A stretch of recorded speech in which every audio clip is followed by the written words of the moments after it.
Si vous aimez disséquer les bandes annonces, soyez prévenus, il se peut qu'elles vous abusent. Salut tout le monde, c'est Xavier, bienvenue sur Watch Mojo français. Aujourd'hui on se retrouve pour le top 10 des bandes annonces Marvel qui vous ont menti.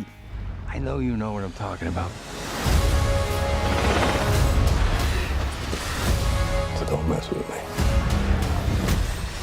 Pour cette liste, on va passer en revue certaines des scènes les plus importantes des bandes annonces du MCU qui ne sont pas apparues dans les films.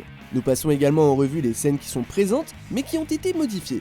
Au passage, c'est pas une plainte, ça se comprend que Marvel veuille éviter les spoilers, et c'est même appréciable. Mais ça reste intéressant de noter les différences, vous ne pensez pas ?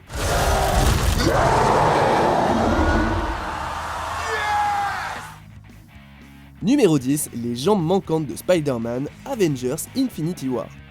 Quand on a affaire à un film aussi attendu et aussi entouré de mystères qu'Avengers Infinity War, on peut s'attendre à ce que les fans passent chaque seconde de la bande-annonce à la loupe pour noter les différences avec le film. Ça peut sembler inutile, mais les employés de Marvel ont estimé qu'exposer le nouveau costume de Spidey devait être réservé au cinéma. Si on peut voir ses fringues améliorées dans la deuxième bande-annonce, les pattes d'araignée en acier n'ont pas été montrées. En gros, c'est la même scène, sauf que Parker a gagné 4 membres entre la bande-annonce et le film. Ah, et il sauve également Mantis. Une belle différence quand même. I got you! Sorry, I can't remember anybody's names! Numéro 9, moi manger Jean, Ant-Man et la guêpe. L'un des éléments qui permet au MCU de fonctionner à merveille, c'est la façon d'équilibrer les moments dramatiques et l'humour. Si les Avengers et leurs alliés sont connus pour lancer des petites répliques marrantes, on peut dire que grâce au talent de comique de Paul Rudd, Ant-Man est largement le plus grand plaisantin de la bande. Toujours dans cet humour particulier, l'une des bandes annonces télévisées sorties juste avant l'arrivée de la suite de Ant-Man possédait cette réplique hilarante. Sorry, I'm messing around. Repoussant ses capacités de géant, Lang s'amuse en lançant une réplique classique de méchant anthropophage. Le gag était super, du coup on ne sait pas trop pourquoi ils l'ont changé. Hi, sorry. Hi. It's okay. Sorry, I know I'm not a whale. This will just take a second. Numéro 8, le rassemblement Thor Ragnarok. So I'm saying that I want to be on the team. Has it got a name? It's called the Revenges. The Revengers? Because I'm getting revenge. You're getting revenge, and what do you want revenge? I'm undecided. Le troisième film solo de Thor ressemble plus à un duo de flics avec Hulk et promettait pas mal de choses dans ses diverses bandes annonces. Si on a bien eu le comique, l'action et le visuel coloré que l'on attendait, il y a un plan en particulier que le film n'a pas inclus. Dans la première bande-annonce, on voit Hulk, Valkyrie, Thor et Loki qui se tiennent en ligne sur le pont Bifrost, prêts à en découdre. Si le combat épique a bien eu lieu, ce moment n'a pas été intégré. Hulk était bien trop occupé à affronter Fenris pour poser avec style. S'ils ne se sont jamais vraiment rassemblés, les revancheurs ont tout de même tout démonté. I think we should disband the Revenges. Hit it with a lightning blast. I just hit him with the biggest lightning blast in the history of lightning and did nothing. Numéro 7, plus de Hank et Janet, Ant-Man et la guêpe.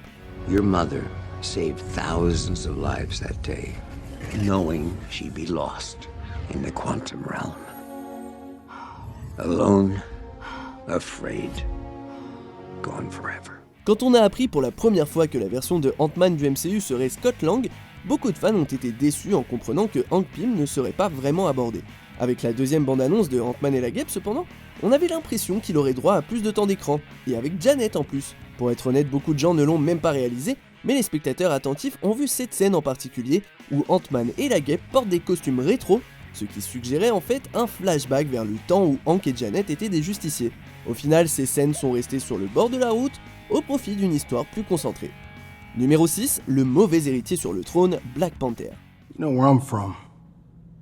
When black folks started revolutions, they never had the firepower or the resources to fight their oppressors. Where was Wakanda? Comme je l'ai dit, les architectes de l'univers cinématographique Marvel vont vraiment loin pour éviter de spoiler des moments cruciaux en sortant une bande-annonce. Comme le prouve cet exemple, parfois leurs modifications au nom du secret semblent presque obsessionnelles. Dans ce plan qui passe très vite, on voit une personne qui ressemble à T'Challa derrière, qui s'approche du trône de Wakanda. Bien sûr, le plan sur son visage une demi-seconde auparavant nous permet de faire la connexion plus facilement. Cependant, ce plan montre en fait Killmonger victorieux qui s'approprie le trône. Ils ont clairement édité son apparition pour la bande-annonce pour ne pas spoiler. Très sournois Marvel, bien ouais. Numéro 5, un changement de décor pour la réunion de famille, Thor Ragnarok. So he's gone. It's a shame. I would have liked to have seen that. You must be Hela. And Thor, son of Odin. Le troisième film Thor nous a offert des endroits intéressants comme le royaume infernal de Surtur, Muspelheim et la planète extraterrestre Sakaar. Mais l'un des endroits qui n'était pas au programme, c'est celui où Hela détruit le marteau chéri de Thor dans la bande-annonce. Dans le film, en effet, la scène a lieu en Norvège. Darling, you have no idea what's possible.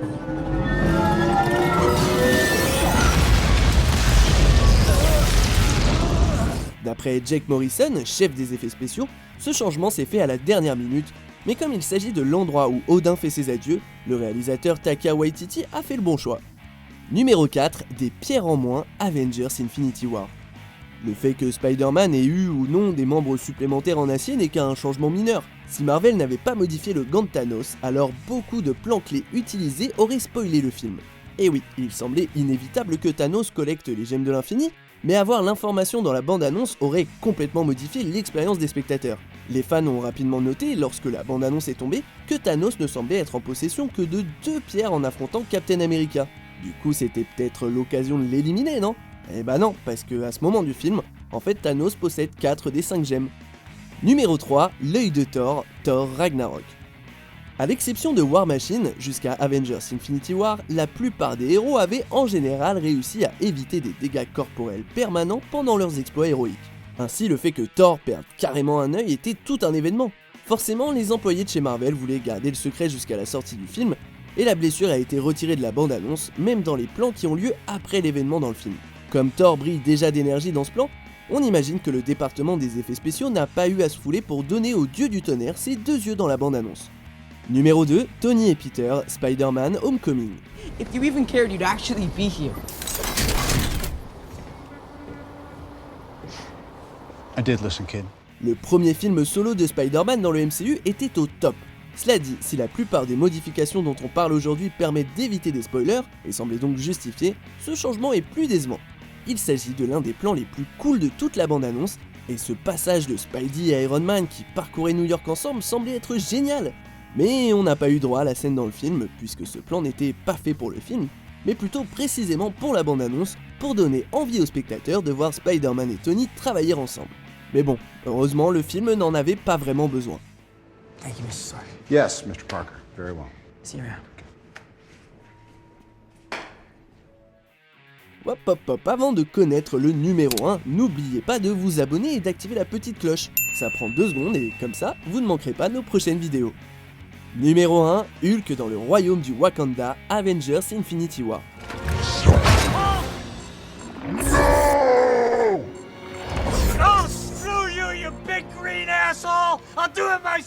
Il s'agit sans aucun doute du plus grand changement entre la bande-annonce d'un Marvel et le film à ce jour. La bande-annonce nous promettait un Hulk sur le champ de bataille de Wakanda, et on a eu une espèce de Bruce Banner en armure. Si on apprécie l'arc durant lequel elle a été construite, insérer une scène où il n'allait pas se montrer était un peu trompeur. Quand on leur a posé la question, les frères Russo ont assumé la décision en la qualifiant de tromperie intentionnelle pour le bien du scénario et du problème de performance de Banner qui devait rester secret. Bon, on accepte, mais attention, à partir de maintenant, on a intérêt à avoir droit à 2 fois plus de Hulk pour compenser ce qui nous a manqué. Hulk, we got a lot to figure out, pal. Vous êtes d'accord avec notre sélection ? Dites-le moi en commentaire et checkez cette autre super vidéo de WatchMojo français.